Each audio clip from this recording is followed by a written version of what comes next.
Welcome to the GSD with Jenny podcast, where we talk about how to overcome all the stuff that gets in the way of getting shit done. Imposter syndrome, fear, money, relationships, networking, building businesses. We're going to talk to experts, or as I say, mavens, that provide practical and tactical advice on how to GSD. I'm your host, Jenny Buchholz, founder and CEO of Haven Creative. Now, I started my business with $300 in a laptop and grew it to a team of Haven mavens serving clients around the world and generating over 7 figures in revenue. We were named one of the fastest growing companies in Charlotte and 2024 Crowns of Enterprise Woman-Owned Business of the Year, and I'm incredibly proud of the success we've had and to be among the 1% of woman-owned advertising agencies in the country. But I still need help too. So I started this podcast with the intent to dive deeper into the things that hold us back from achieving our goals. So thank you for joining me on this journey to GSD. Let's get started. Welcome to the GSD with Jenny podcast. Today we have Melanie Berry, founder and clinical director at the Carolinas Biofeedback Clinic. At the clinic, Melanie uses her extensive background in biofeedback and neurotherapy to help clients improve their lives and functionality after trauma, setbacks, even burnout. With a background in psychology, Melanie combines mind-body approaches to create lasting improvements to executive function, emotional regulation, and stress resilience. Today, she joins us to share insights into the powerful connection between our minds and bodies and share her journey into entrepreneurship. Please welcome Melanie. Welcome to the show, Melanie. So great to have you today. Oh, it's so good to be here, Jenny. Well, I cannot wait to share what biofeedback is because when I first heard it, I had no idea. So I would just love for you to say what you do because I love how you say it. And then let's just take it from there. Yeah, I'm in this really interesting field that sort of sits in the middle of, like, you can think of the medical stuff off to the right, and then you can think of like the mental health counseling stuff off to the left. And what I do is kind of in the middle that bridges the two. So it's really integrative and holistic and supernatural, not supernatural, but super natural in terms of using what your body and brain already have in its own capacity to improve, to conquer, get over, get better. And it's called biofeedback in the grand term. That's a big term for it, which dates back over 100 years with some techniques back in the old days with rudimentary stuff. And it advanced. And then I'd say with the advent of the computer, then we began to be able to actually measure brain waves. When that came about, biofeedback with the specialization of working with the brain was called neurofeedback. But all of this is psychophysiology or like mind-body medicine, maybe kind of idea, but nothing invasive, nothing that has downsides to it. But what does it actually do for you? Yeah. So like generally we work with individuals who struggle with anxiety or executive function, like attention, focus, concentration, distractibility, impulse control. We work with people who've been in trauma situations, adopted kids, foster kids, and then, other car accidents and head injuries and things like that. And literally we are able to use really advanced neurotechnology to show the person's brain how to improve or get better or get over those hurdles. And our brains are completely amazing. We have 200 billion neurons with 3 trillion connections. And it's like astounding, it's staggering. It's more sophisticated than the universe. And we had really poor tools for understanding that until we could actually analyze it. And that's really that's what I've devoted my life to, is really being able to use the best technologies to see exactly what's going on for a person so we can meet them where they are and help them carry them to the next 10-yard line or to over the goalpost or whatever. Speaking of the 10-yard line, there is a professional football player that showed it in one of those documentaries that he used the biofeedback. Right? Yeah, that's Kirk Cousins, Minnesota Vikings, and he uses a type of brain training or neurofeedback that we use that is for remote training. So he takes it with him. He actually shows him in the docuseries sitting in a car training his brain. I mean, this is how far we've come. It doesn't have to be super, super elaborate. And when our goals are executive function, that tool is amazing.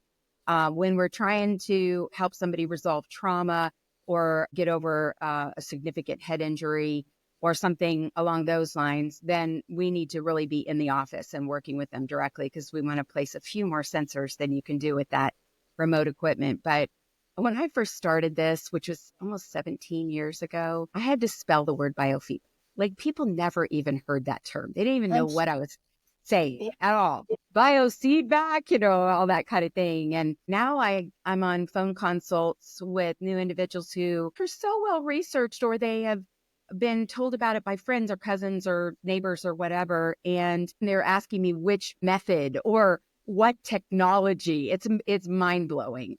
So, it's coming along, and it's much, much more mainstream than when I began, for sure.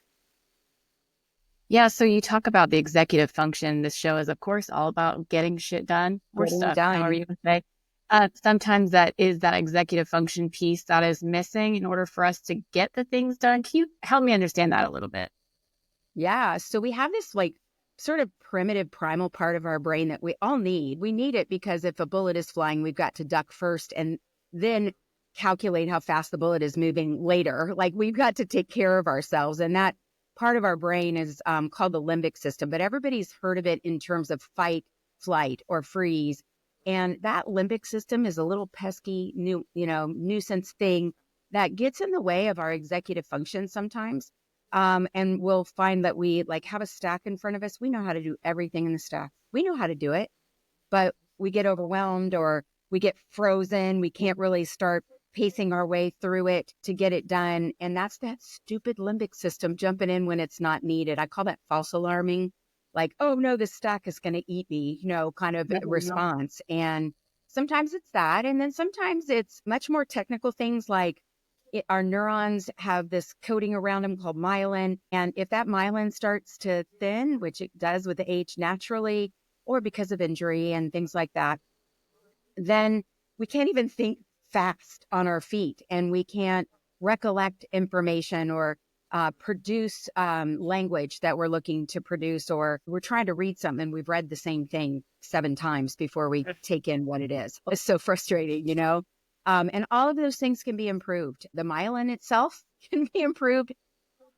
That's amazing using these techniques. So even if it's an age decline kind of problem, it can be addressed. And then sometimes it's just about sharpening those skills. That's what Kirk Cousins was talking about, because he's a very proficient leader of his football team, and he needs to think on his feet. And when conditions change on the field and he sees a 300-pound person barreling towards him, he's got to react very quickly and make good strategic decisions. And that's what that neurofeedback is about for him. So fascinating, though, is how can you see that function in the feedback? Like, the areas light up, I understand. Explain that to us. Yeah, I mean, it's really is just still evolving. Honestly, it's like when you can look up at the sky at night and we can't see very many stars because of the light bleed. But if you have a telescope, you can see things. But if you have a Hubble telescope, you can see so many more things. And our technology just keeps evolving so that we can actually see that. But it dates back to, I believe it was in 1909, a guy named Brodmann published this sort of territorial map of the brain, a brain map, if you will, of all the different functional areas and, that had their responsibility. And the way he figured that out, he didn't have scanning equipment. The way he determined that was, he was a physician and a scientist, and he began to keep track of what functions got lost and what functions got impaired when somebody had a stroke in one place of their brain or another, or a tumor or a lesion or a head injury or concussion, all these things that affect us. And he found out that there were specific places that govern certain things. So that's where you hear about under our forehead, that prefrontal cortex is executive decision making, and it's our urge management, and it's our decision about who our friends are going to be, and it's how we feel about ourselves and how we work in a society. I mean, our brains are just, we can go on and on about it, but that was checked when the scanning equipment came out decades later. He had 52 out of 55 brain areas exactly right. Mic drop. Amazing, astounding. And then once we had the scanning equipment, then we could start to measure the brain and then map it over top of those 55 areas So when we see a little problem here, we now know, oh, that's Brodmann area 9, and that's where we make our decisions, right? So, and then that's what we're working on. When we set a sensor on your head, we're actually reading the brain activity live from that place and then giving it guardrails so that it can build some new circuits, maybe a new off ramp, or, maybe another, like a toll road that speeds you along, kind of an idea. And that's your brain doing that, not the equipment. I mean, that's the coolest thing to me, is that it's our own brain's ability to make a new neuron or a new neural connection. That's amazing to me. No, it's absolutely fascinating. But how do you see when it needs improvement? You were saying different areas light up in certain colors. Like, how truly dumb this down and explain. Yeah, literally, we use this advanced tool called a brain map, and we're literally placing a cap on your head that measures with sensors from everywhere, and then we get images, and those images are in the shape of a head, and we actually have color systems to go by, and it tells us, when somebody's brain is not functioning well here, but it's functioning fantastically well over there. And it used to be that we could only help your brain balance better, but now we can actually inspire your brain to birth a new neuron and make a new neural connection in a specific place in the brain. One of our techniques that, again, just blows my mind, instead of having 5 or 6 places we could place sensors to help you, we've got 110 places we could place sensors to help you. Unbelievable. Wow. Yeah. Amazing. So I don't have to do any work. I just sit there and the brain does it. I know. It seems fantastical or science fiction-y, but you sit in a comfy chair and you're crossing this big screen TV. And in our clinic, we've been doing this a long time. So we have 1,500 choices of movies and TV shows and documentaries and all kinds of fun entertainment things. So we can work with as young as 4 years old or all the way through the lifespan. But you're sitting in this chair, you got headphones on, it's an immersive experience, you got this big screen TV. And then we place a couple sensors because Brodmann area 9 is going left when it should go straight, kind of an idea. And what will communicate with your brain on a level in its own language by just changing the audio and visual cues. So you'll see the screen size changing, and there's a dimming feature, and the volume is fluctuating. And pretty fast, you watching realize I'm not controlling that. And if I effort, I still can't control it. That's because we are literally talking with your brain in a part of it that you don't control. I like to say that our mind has access to what our brain is doing maybe 10% of the time. And what neurofeedback allows us to do is work with the other 90%. So from your vantage point, you're watching Ted Lasso, and you're laughing and you're enjoying this show, but it's changing and making audio and visual cues that your brain will respond to that night or the next night while you sleep. It'll build some new circuits. And then a couple of days later, you realize, oh gosh, that thing that was upsetting me doesn't upset me so much now. Or I slept so much better than I have been sleeping. Or I just read that whole chapter and I didn't even lose my place once. Or whatever the things are that we're trying to address. And it's gradual and incremental because we're literally asking your brain to make some foundational changes that will improve your life. And that's not a magic trick. And it's not a pill you swallow that wears off 24 hours later. This is like literally building highways, if you want to think of it like that. I was exactly going to ask you that. How long does it take for someone to, let's say, overcome a trauma? How many sessions? How much commitment of time does it take? I mean, if it's a lifelong kind of trauma, when they were 2 years old on kind of a thing, that might take us a year. More, a head injury or somebody who just wants to improve their executive function, you're talking more like maybe 6 months of training, which in the grand scheme, I mean, here's the way I look at it. Listen, a year from now is coming, no matter what you do, a year from now is on its way. How do you want to be a year from now is kind of how I look at it. So I hope it isn't intimidating to somebody to think I've got to train my brain, a couple of times a week for 6 months or a year. I mean, that's really a drop in the bucket. And if you're a year from now in such a better place, it's so worth it.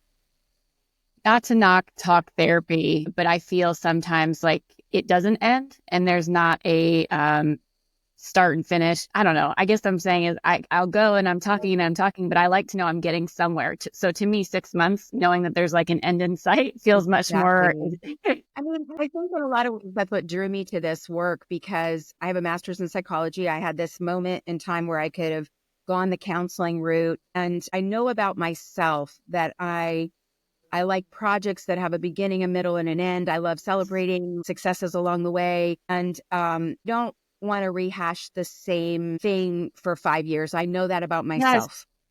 Yes. Maybe that's impatience, or I don't know. But what I'm good at is distilling. I'm good at seeing the big picture and then figuring out the steps on the way. And then I love celebrating the miracles as we go. And I would just go back to, we actually see ourselves as a partner with that talk therapy process, because they're working with the part. Remember, I said your mind has access to maybe 10% of what your brain is doing. That's important. And they're working with framing things and helping you to like consider things from a different perspective. And they're giving you some practical stepwise tools that you can try doing this, breathing this certain way and that sort of thing. It's helpful. It's very helpful.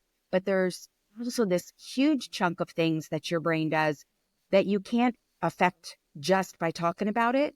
Mm-hmm. And so I like to see us as a partner to that process, and that there is for us a beginning, middle, and end, and it's measurable. So that same brain map we do in the beginning, we can do that at any point along the way to see how far along this process are we, you know?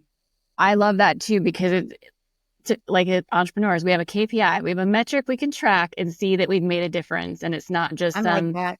Yep. Yeah. Yep. I love it. So how did you get into this? What's your story? Well, I mean, I wanted to provide just a little bit of context, kind of like, who am I as a person?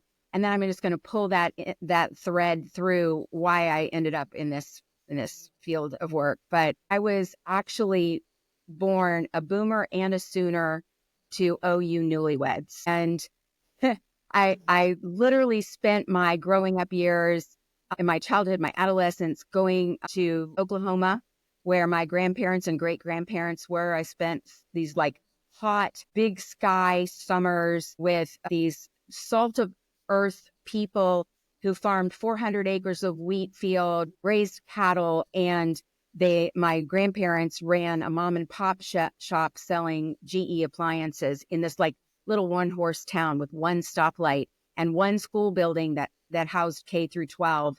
It was enriching for sure, but I was literally come from people who not only believe to get it done, but they believe get it done right. My grandmother had this saying that I grew up with, it isn't worth doing if you don't do it right. Yeah. I mean, I really do espouse that. It can be paralyzing. I'm going to share that. Like, if I'm afraid that I can't do it right, sometimes it's hard to get off the dime and get started. My husband, I credit him with helping me marry the idea of getting it done right with just take a step so you can get it done. I love that you're talking about this. Yes, so sometimes we can paralyze ourselves with trying to be perfect, and we don't take that. Yeah, it really can't be about perfection. And then, I would love at some point to share with you some of the people who've inspired me along the way, because there's a specific kind of mental frame that has to do with unhooking from outcomes. So you can be really super passionate about what you have devoted your life to be doing, but you hinder yourself when you can only see it coming out one way. And that if it doesn't come out that one way, then you failed. And therefore, if I could fail, I might not start. So that's actually, do you know Francisca Izzelli? She wrote a book called The Courage Map, and she's got that principle of unhooking, from the outcome piece of it. Basically believing all things will work out how they're going to work out. I just need to do my very best today. And and then my husband helped me, like, what would the next little baby step be? Just do that one little baby step.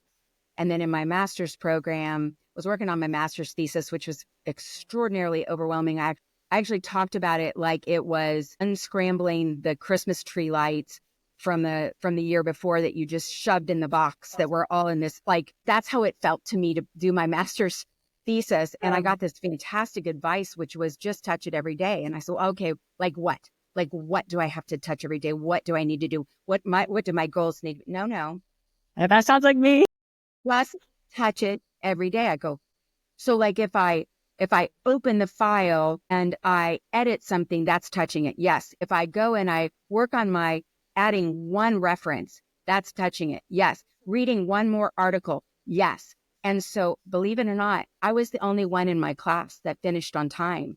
And I credit it to this attitude of I didn't let a single day go by where I didn't just touch it once that day, even if it seemed like such an insignificant small thing. But anyway, I am not unfamiliar with various hardships in life, probably, starting out in my, like, right as I turned a teenager and then beyond. And those struggles and those hardships just helped me to be really familiar with the human condition. Because, the thing is, we all have something that we have struggled to survive or struggled to get through or trying to go on in spite of or overcome. And it gave me like a lot of perspective about if I was going to devote my life to making things better for a person just in one small way, I got to understand what it feels like to be that person.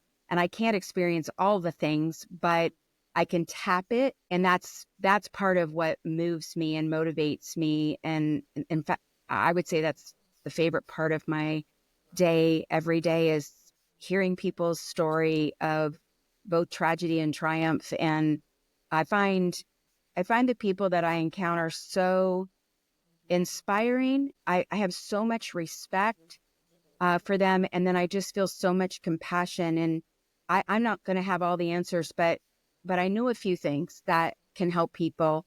And if I can just help them past that one thing, that I feel like I've spent my day well. Yeah.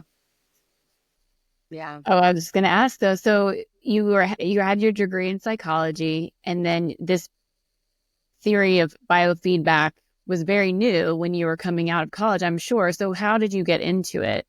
What was new at that time was the idea of neuroplasticity, the idea that your brain doesn't just stop changing or getting better at age 25. Like it's all downhill from there. You're stuck with it, which is, in some people, that's still a prevailing kind of belief, but the science doesn't prove that out. The science proves that old dogs can learn new tricks and that your brain can improve at any age. Right. And so that was a very, very inspiring thought to me. And I rediscovered biofeedback that I had been introduced to in my undergrad program. I learned how to put a sensor on muscle and then be able to, just with my mind, control how tense that muscle was or how relaxed that muscle was and how much it helped me to do that very quickly if I could see it on the screen. That's what I was introduced to way back and believe me, it was way back in my undergrad program. And then in my master's program, I rediscovered it and the fact that had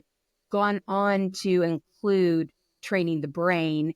And then I learned about something called mirror neurons, which fascinated the heck out of me. And then I decided as I graduated, I really wanted to go into this field. And I was a bit lost. I thought, how do I even do that? And I got this advice. It was basically in the form of a question: who needs what you know how to do most? And at that time, it was Afghan and Iraq war were happening, and immediately came to my mind veterans. So I decided to go and volunteer at the VA hospital, which happens to be in Columbia, South Carolina. So sometimes the road to success is paved with 180 miles of tarmac, because I literally drove 90 miles to and from a volunteer position in the pain clinic, working with veterans. Most rewarding period of my life. Honestly, it was so amazing. I ended up accumulating 330 hours of volunteering. And towards the end of that, I was so frustrated. I wanted to get doing what I wanted to do, what I felt passionate about. So I went over to the mental health wing and I just started literally knocking on closed doors. Excuse me, do you know anything about biofeedback? Would you like to know about biofeedback? I could help some folks with biofeedback. that led me to meet a guy who worked for the VA who did research. Ended up going to work for him. We published some research on executive function, ADHD, anxiety, PTSD, and biofeedback techniques. And then that led me to meet somebody that I worked with their counseling practice to do this work for them. And I had this dream. I could see it, I could feel it, I could taste it, but I couldn't get there. And I'm traveling down the road, 90 miles to the VA, and I'm feeling like pent up frustration. Like, how do I get this off the dime? And I have the music on, and this song comes on, Avett Brothers' Head Full of Doubt, which has this lyric that says, I had a dream, and one day I could see it. Like a bird in a cage, I broke in and demanded that somebody free it, decide what to be and go be it. And I just went, and this, by the way, is not my hype song, but this was my pivotal moment of decision to leave the VA, hang a shingle, to start a practice, and just freaking go do it. Just do it. Go do it. I didn't know how. I didn't know what it was going to look like. Unhook from the outcome. Just go do it. And that's 17 years ago.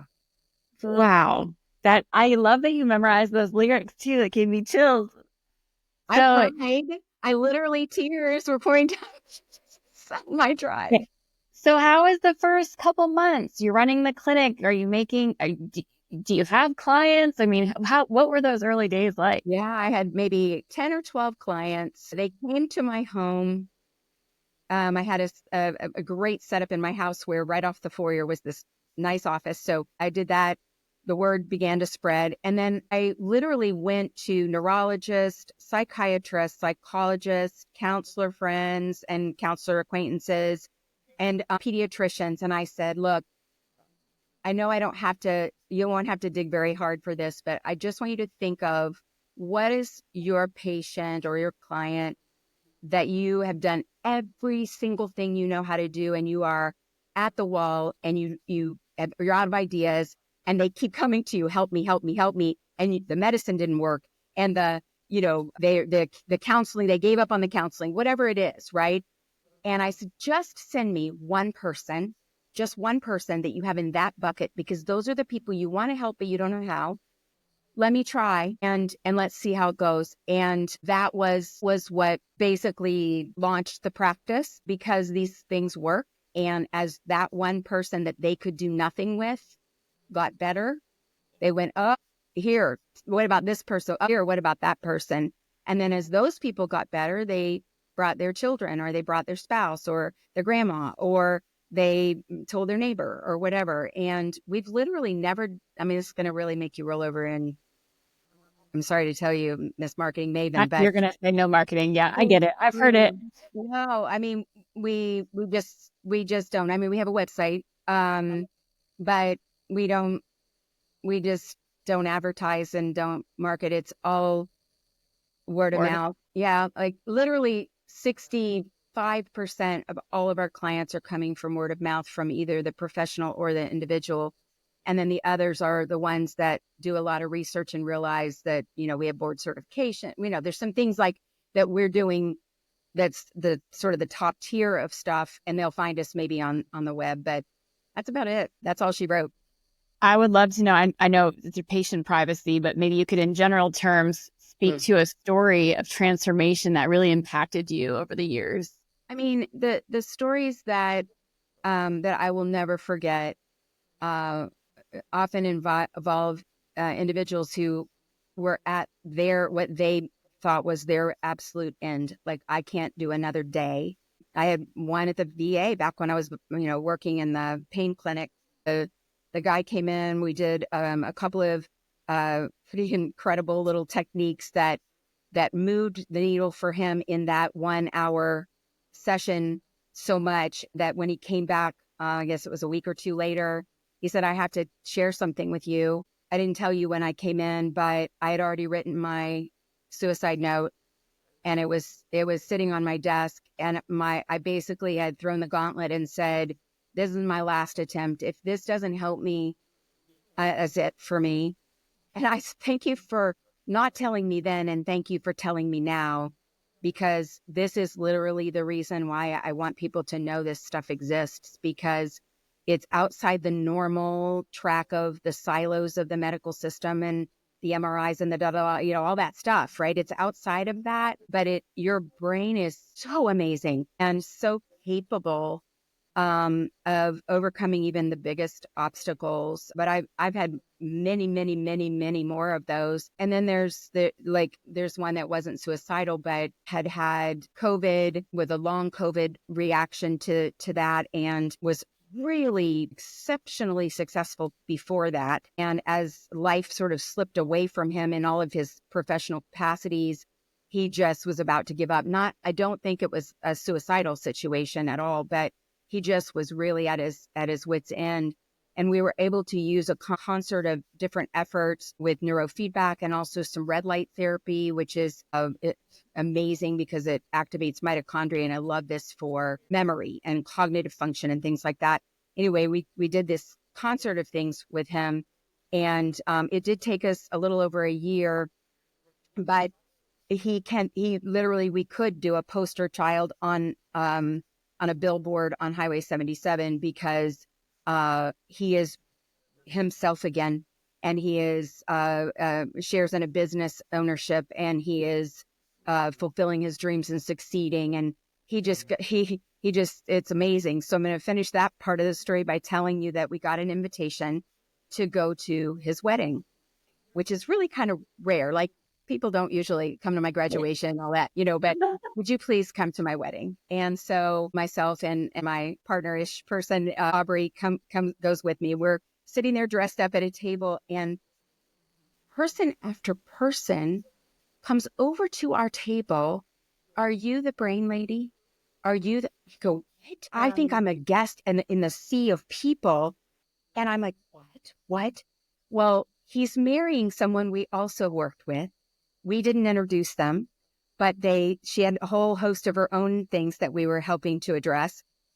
And the parents come over, and the sisters come over, and the family comes over, and the friends come over, and they're telling me stories about how each of them independently would never be in this marital situation, fulfilling their dream and going on forward if it weren't for the things that they had done. And this was just recently. This was like maybe 2 months ago.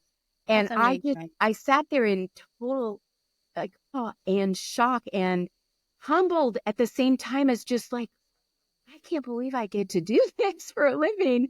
And I don't expect by any means that kind of fanfare. That actually made me a little uncomfortable, truthfully, but it was why we do this. And it's just one example. It's just it's amazing. It's their brains, though. That's the thing. It's like, yes, we're using technology, but it's their brains that are doing that and are fully capable of doing that. Very hopeful.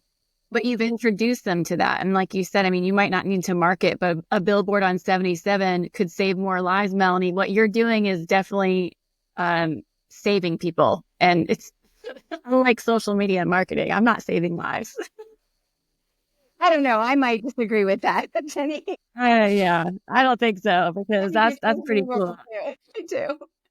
And on a personal note, I mean, I've always really enjoyed our conversations, so thought-provoking. And one of the things we talked about, and it was in May, I believe it was last year, and I had just come out of a really dark place. And you had talked about this a little bit earlier, but burnout, and I got into a level where I could not make a decision. I could not even think about what to eat for breakfast or how to get dressed. I was so overwhelmed with work and stuck. And we sat and had a conversation one day, and you just already knew things about me without knowing my history, which fascinated me, because there's certain spots you go, oh, it might be this type of trauma or that type of trauma, just from talking to people. How did you get so good at that? Well, listen, I want to tell you a secret. I was literally, without exaggeration, in a fetal position on the couch trying to learn all about those 110 places of function in the brain, because I thought, I will never remember all of this. How can I possibly learn this? Like everything else that we do, it is a little by little. You eat the elephant one bite at the time, and it's like just a little by little. And then so far, well, first of all, it took 400 hours of training. I will tell you that. And Fair.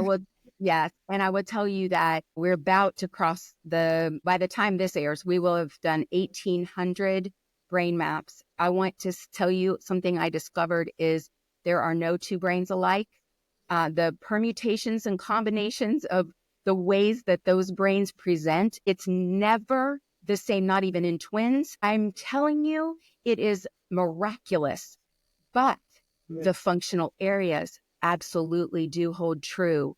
And so when I see what's going on in your brain, I can make some connections, and I'll ask you some questions about, usually when this is lit up this way, it's affecting these kinds of aspects about daily living. Is that true for you? And it's spot on, because I didn't create that. That's not me. That's just true. It's just true. There's a few things that I've learned and I'd love to sort of share with you. And Please. For instance, this backwards thought of sometimes you have to slow down to go fast. So we think about getting shit done means I got to push, fast. And I got to get it done by 5 o'clock or whatever it is, right? Actually, sometimes 5 minutes of something called cyclical sighing, or 5 minutes of something called HRV biofeedback, or 7 or 8 minutes of something called self-hypnosis or guided meditation, or sometimes just taking 3.5 minutes to stop and listen to some music and maybe close your eyes and invoke your imagination to remember the last place where you felt truly safe or calm or really felt good in your body. Our mind is so powerful and our thoughts are so pivotal, and memories and invoking our imagination is so powerful. So sometimes when we really feel like we're under the gun and we feel all this pressure to get it done, that can be counterproductive, and we find ourselves frozen or overreacting or freaking out in the moment. Sometimes you have to slow down to go fast. Just give yourself, a few minutes of something simple like cyclic sighing. I can teach that if you want. I also talk about, if we feel stuck mentally, this also is kind of an unusual thought. I think if you feel stuck in your mind, I need to come up with an idea, I need my tasks, whatever, move your body. So get out to the greenway and do a mile or 2 miles of a brisk walk. And if that doesn't work, which it will, then you can also just do what my husband taught me so many years ago. Just what would you need to do, that one little tiny thing that would just be one thing to help, just one thing. Don't try to do it all. Just do the one thing. And then my tried and true kind of thing is, honestly, whatever I attempt to do and whatever we try to do, we should really tap the heart. And this does tie into my professional scientific background knowledge too. I think both internal wisdom and courage emanate from an anatomical place in our body that is the heart, that is also the seed of our emotions. And so if what we do, we don't do it just for the yellow highlighter or the checkbox or whatever you do, if we do it with the intentionality of heart, we're going to tap that courage and we're going to tap that wisdom, and we're going to have breakthroughs. And we can actually, through the heart, one of the techniques that we teach us how to access that anatomical part of your being, that heart, to actually recuperate, restore. So burnout responds really well to that. So these are kind of some of the things I lean into. There's no wires on my head when I'm telling you that. Like these are not things that you have to spend 6 months learning. I can teach you cyclic sighing in the next 30 seconds if you want. So let's do it. No, this is fantastic, because like you just said, all three of these things you just shared are great ways to get shit done. Just get it. Train your brain. Let's do it. Some cyclical breathing. I'm ready. Retrain your brain, retrain your physiology. Cyclic sighing is literally and scientifically the most rapid access we have to balancing your nervous system. And you do it with breath in a specific way. And it's easy. So you breathe in through your nose and you're going to breathe back out through your mouth. But when you breathe in, you're going to breathe in halfway, and then you're going to wait for a count of 2, and then breathe in all the way, like really expand all those little alveoli in your lung capacity. And then when you feel like okay, that's it, I can't take any more, I'm the balloon that's going to pop, you start to blow out through your mouth in a controlled way so that it takes a whole lot longer to breathe out than it took to breathe in. Let's try it together. So you can do eyes open, eyes closed, doesn't matter. Breathing in through your nose, halfway. Wait 2. Now breathe the rest of the way in through the nose. Breathe it in, breathe it out. Okay, it kind of hurts. Oh gosh, it's all the way full. Now breathe out through your mouth. Maybe purse your lips so that it comes out nice and slow. Go, go, go, go, go, go, go. Don't shortchange that. And when you feel like, whoa, I'm out of air, that's when you close your mouth and breathe in through your nose. Halfway though. Halfway. Wait. Rest of the way. All the way. All the way. All the way. Then out through the mouth. Out. Slow, slow, slow, slow, slow. And what's happening physiologically, you can keep going while I'm talking. What's happening physiology-wise, you are resetting the autonomic nervous system. We had somebody in the chair who came for a brain map who has panic disorder, and we got just a little bit, and there was nothing panicky about what we were doing. It was just panic disorder. And so we just paused and said, let's do a little cyclic sighing together. And I said, let's do 5 minutes, because technically the research shows that if you'll do 5 minutes of that a day, you will change your physiology. And I thought, wow, boy, if we could just get 5 minutes in. Well, we got about maybe 90 seconds in, and he goes, I'm good now. Let's keep going. So it is really fast and really easy, and something that everybody can take away from today's conversation. That was gold right there. Thank you so much. You're so welcome. It's so much fun. It's so much fun. Awesome. Like real tactical advice coming from Melanie on how to relax and overcome some anxiety or panic in order to get things done. I really do appreciate that. Before you go, though, 2 questions. 1, what's your hype song? Because you didn't share it yet. So, I haven't. So if I get knocked down, which happens, my favorite thing to do is to blast, and I do mean blast, as loud as possible, my hype song, which is Tub Thumpin' by Chamawamba, the chorus of which is, I get knocked down, but I get up again. You're never going to keep me down. I get knocked down, but I get up again. You're never going to keep me down. And that I have to sing it at the top of my lungs for sure. Yeah, absolutely. I love it. And then the last question is, how can people find you?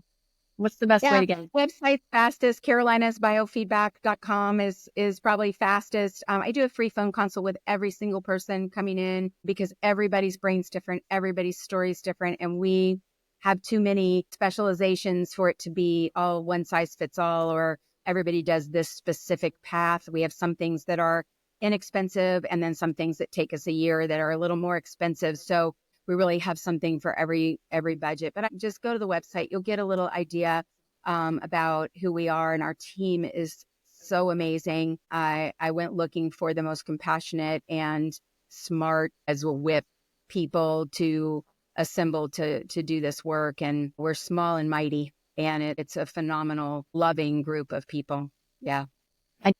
I can tell how much you care, and that comes out through your work. And I love that about you. No, thank you. Thank you so much for this opportunity. I love that you're doing this podcast, and I really appreciate the chance to be here. Absolutely. Thank you so much for being here.